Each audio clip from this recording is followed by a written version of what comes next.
क्यों डराते हो जिंदा की दीवार से, जुल्म की बात को, जहल की रात को मैं नहीं मानता, मैं नहीं जानता। क्या सत्ता से विपरीत मत रखना अपराध हो सकता है? शायद आपका दिल कहेगा नहीं, बिल्कुल नहीं। मैं नहीं जानता। दोस्तों नमस्कार, विकल्पवाणी सच्चाई की खोज में आपका स्वागत है। 9 जून को दिल्ली के प्रेस क्लब ऑफ इंडिया में कुछ लोगों ने जेएनयू के पूर्व छात्र उमर खालिद के जेल में 1000 दिन पूरे होने पर एक कार्यक्रम रखा था। मगर इस कार्यक्रम में मौजूद लोगों ने उमर खालिद की रिहाई के साथ साथ अन्य राजनीतिक कार्यकर्ताओं की रिहाई की भी मांग करते हुए दिखे। ये कार्यक्रम पहले आईटीओ के गांधी शांति प्रतिष्ठान हॉल में होना तय हुआ था, लेकिन दिल्ली पुलिस के द्वारा जीपीएफ के प्रबंधकों पर बुकिंग को रद्द करने का दबाव बनाया गया। ऐसा आरोप आयोजकों ने दिल्ली पुलिस पर लगाया है। उमर खालिद का जो पूरा मामला है, साल 2020 के फरवरी महीने में पूरी दिल्ली में 2 दंगे हुए थे, उसको लेकर है। दिल्ली पुलिस ने शरजील इमाम अन्य लोगों के साथ साथ उमर खालिद को मुख्य आरोपी बताते हुए यूएपीए और आईपीसी के अन्य धाराओं के तहत मामला दर्ज किया था। मगर बीते 1000 दिनों में उमर खालिद के केस पर ट्रायल नहीं किया गया है और न ही उन्हें कोई बेल दिया गया है। इस कार्यक्रम में वरिष्ठ पत्रकार रवीश कुमार, सांसद मनोज झा, उमर खालिद के पिता SQR इलियास, एडवोकेट शाहरुख आलम के साथ कई वरिष्ठ पत्रकार इसमें शामिल हुए थे। इन लोगों ने अपने संबोधन में क्या कहा, आइए आपको सुनवाते हैं। विकल्पवाणी सच्चाई की खोज। मैम, उमर खालिद के 1000 दिन पूरे हो गए उनकी गिरफ्तारी के, उनकी आज तक रिहाई नहीं हुई है। इस विषय पर आप क्या कहेंगे मैम? मेरा ये ख्याल है कि सिर्फ उमर नहीं, आजकल ये हो रहा है कि कोई भी इंसिडेंट या कोई भी इशू जब आता है, छोटी से छोटी पुलिस चौकी से लेके कॉन्स्टिट्यूशनल कोर्ट तक, तो उसकी फ्रेमिंग ऐसे होती है कि इससे लॉ एंड ऑर्डर को कितना ख़तरा है। इस बात की फ्रेमिंग नहीं होती है कि ये दूसरों को टारगेट कर रहा है, ये दूसरों को मार्जिनलाइज कर रहा है या ये रेजिस्टेंस कर रहा है। बस वो ये देखते हैं कि लॉ एंड ऑर्डर बिगड़ेगा कि नहीं। और जाहिर है, अगर आप एंटी मेजॉरिटेरियन बातें करें तो जिस तरह की मेजॉरिटी है आजकल, लॉ एंड ऑर्डर बिगड़ने का ज़्यादा चांस है। कोई ये कहता है कि हम अल्टीमेटम दे रहे हैं, कोई ये कहता है कि हम गोली मार देंगे। तो जो कांस्टेबल है या जो इंस्पेक्टर है, वो ये कहता है कि भाई इससे लॉ एंड ऑर्डर बिगड़ेगा, इन चीज़ों को बैन कर देना चाहिए। जो हेट स्पीच है, जो टारगेटिंग है, जो वायलेंस है, उससे किसी को कोई फ़र्क नहीं पड़ रहा है, तो लॉ एंड ऑर्डर तो नहीं बिगड़ रहा है, तो उन चीज़ों को दरकिनार कर दिया जाता है। उमर के साथ यही हुआ है। उमर डिसेंट कर रहे थे, उमर रेजिस्ट कर रहे थे, उमर एक क़ानून के ख़िलाफ़ बात कर रहे थे। तो उससे उस फ्रेम में अगर देखिए तो लोगों को लगता है कि लॉ एंड ऑर्डर बिगड़ रहा था। आप मेजॉरिटी को प्रोवोक कर रहे हैं, आप गवर्नमेंट को प्रोवोक कर रहे हैं, आप मिनिस्टर को प्रोवोक कर रहे हैं, तो आप एंटी नेशनल हैं। इस बात को आप अगर सिर्फ लॉ एंड ऑर्डर के दायरे से देखिएगा और जस्टिस और इक्विटी और डेमोक्रेटिक राइट्स के फ्रेमवर्क में नहीं देखिएगा, तो यही नतीजा निकलेगा। देखिए, असल में ज़ाहिर है कि हमारे लिए तो हमारा बेटा है वो, तो हमारे लिए तो ये बहुत बड़ा सवाल है कि 1000 दिन से बिल्कुल बेबुनियाद इल्ज़ाम के तहत वो जेल के अंदर बंद है। लेकिन सिर्फ उमर बंद नहीं है, उमर से पहले भी जो उनके साथी हैं उनको 3 साल ज़्यादा हो गया। कोई ऐसा है जिसकी घर का अकेला कमाने वाला है, उसके छोटे छोटे बच्चे हैं, और भी कई लोग ऐसे हैं जिनके फादर हैं, बूढ़े हो गए हैं, उनका एक ही बेटा था। तो हमें ऐसा लगता है कि भाई उमर के लिए तो खैर हमारे लिए कोई वो उमर के जेल में जाने से कोई फाइनेंशियल प्रॉब्लम नहीं पैदा हुआ, क्योंकि वो कोई अर्निंग मेंबर नहीं था जेल का। लेकिन जाहिर है कि भाई एक नौजवान लड़का जो कुछ करना चाहता है समाज में, उसको अगर आप जेल में डाल देंगे लिया कर 1000 दिन तक के जो है उसको कोई गतिविधि करने का मौका न मिले, तो वो एक बड़ा सवाल तो खड़ा होता है। तो हम, और सिर्फ उमर नहीं है, उमर के अलावा भी जितने साथी उनके हैं जेल में बंद हैं।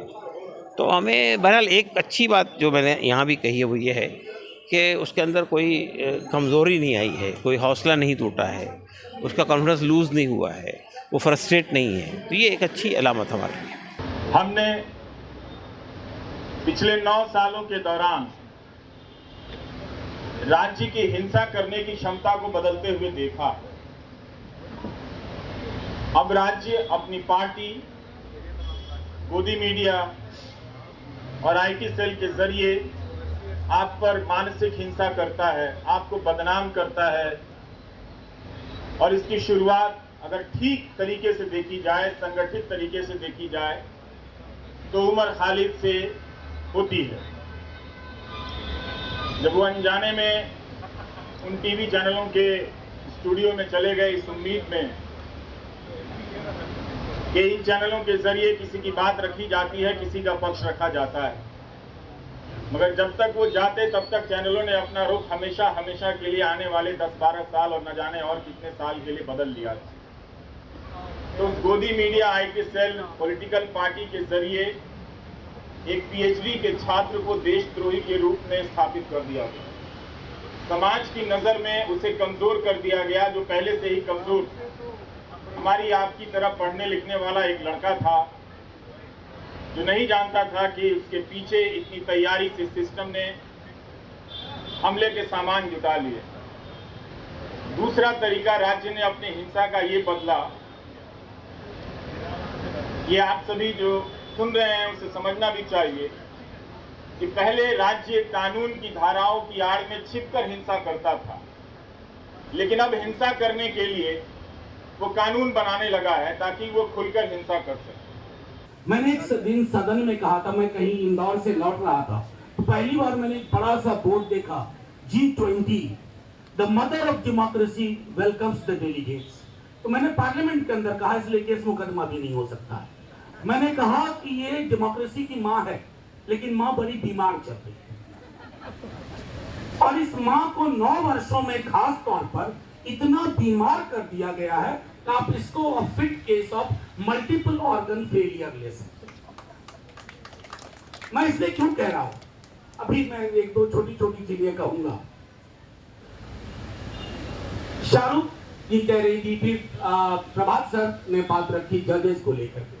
हमारे यहाँ बड़े खूबसूरत जजेस, बड़े विचारवान, बड़े निष्ठावान, लेकिन अक्सर वो सेमिनार में निष्ठा दिखाते हैं, विचार उनके सेमिनार में दिखते हैं, तो लगता है कि काश ये तो बदल के रख देंगे हमारे देश को।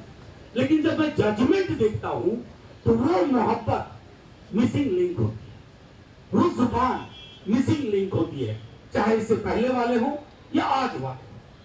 एक और बात ये हुई है, इसके बारे में गौतम भाटिया एक बहुत अच्छे जूरिस्ट हैं, उन्होंने ये लिखा है कि जब एंटी मेजॉरिटेरियन स्पीच का मामला होता है तो कोर्ट और पुलिस दोनों उसको इस नज़रिए से देखती है कि एम्बर्स इन द विंड, आपने कोई बात कही, वो दूर कहीं पहुंची, उसकी ज़िम्मेदारी भी आप पे है, एम्बर्स इन द विंड। और जब हेट स्पीच का मामला आता है तब आप उसको ये देखते हैं कि spark in a powder keg, immediately उससे कोई वायलेंस भड़का कि नहीं। तो बिल्कुल 2 आपने मॉनिटर्स चुने हैं, एम्बर्स in the wind, spark in a powder keg. एक में आप कहते हैं कि इमीडिएट वायलेंस हो, दूसरे में आप कहते हैं कि नहीं, आपने कहीं कोई बात की हो, अगर उसका नतीजा कहीं पर भी वायलेंस हुआ तो वो उसकी ज़िम्मेदारी आपकी है। तो उन्होंने उम्र पे वही कायदा लगाया है जो कि completely illegal है, which is not the correct legal doctrine. Sir, जो यूएपीए कानून उम्र पे लगाए, क्या आधार बताया है कोर्ट में इसका? कोई आधार नहीं है। हमने जब ये कोर्ट में कहा कि साहब आप ये बताइए कि उमर तो वहाँ मौजूद नहीं थे जहाँ ये सब मसला पैदा हुआ, जब वो दिल्ली में दंगे हुए उमर तो बाहर टूर कर रहे थे, तो कहने की होने की ज़रूरत नहीं है, वो साइलेंट कंस्पिरेटर है, बाहर रहकर दंगे करवा सकता है, जैसे 9/11 में हुआ। सर, आमतौर से हम देखते हैं जो सत्ता और राज और सरकार के बिल्कुल विचार के विपरीत सोचता है या उसके विपरीत बोलता है, तो उस पर उत्पीड़न आमतौर से हो रही है, इस पर आप क्या कहेंगे सर? देखिए, हमारे देश में सूरत-ए-हाल आप देख ही रहे हैं कि जिस तरह से जो आदमी बोलता है सरकार के ख़िलाफ़, जिनको जेल नहीं भेज सकते उनके खिलाफ ईडी को भेज देते हैं, सीबीआई को भेज देते हैं, उनकी सदस्यता ख़त्म कर देते हैं पार्लियामेंट की, या जिसको बस चलता है उसको जेल भेज देते हैं। तो ये तो एक मामूल बन गया हमारे देश में। ऐसा लग नहीं रहा है कि हमारा एक आज़ाद देश है जहाँ पे डेमोक्रेसी है, ये नहीं लग रहा है ना। तो ये जो चीज़ है, ये चीज़ हमारे लिए बड़ी उसकी बात है। तो ये मैं कहना चाहता हूँ कि ये आधार कोई चीज़ नहीं है आज के ज़माने में, आधार हो या ना हो, आप जिसको चाहे जेल बंद कर सकते हैं। दोस्तों, उमर खालिद और खालिद सैफी पर यूएपीए कानून एक हवलदार के बयान के आधार पर दर्ज किया गया था, जिसमें वो दिल्ली पुलिस का जो हवलदार था उसने कहा था कि फरवरी 2020 में चांदबाग पुलिस थाने के पास भारी भीड़ जमा थी। उस भीड़ ने पत्थरबाजी की, उसमें ये दोनों सबसे आगे दिखे थे। मगर कोर्ट में यह सबूत पेश किया गया है, उस समय उमर खालिद अमरावती में वेलफेयर पार्टी की तरफ से एक सेमिनार को संबोधन कर रहे थे। यह मामला दिखाता क्या है?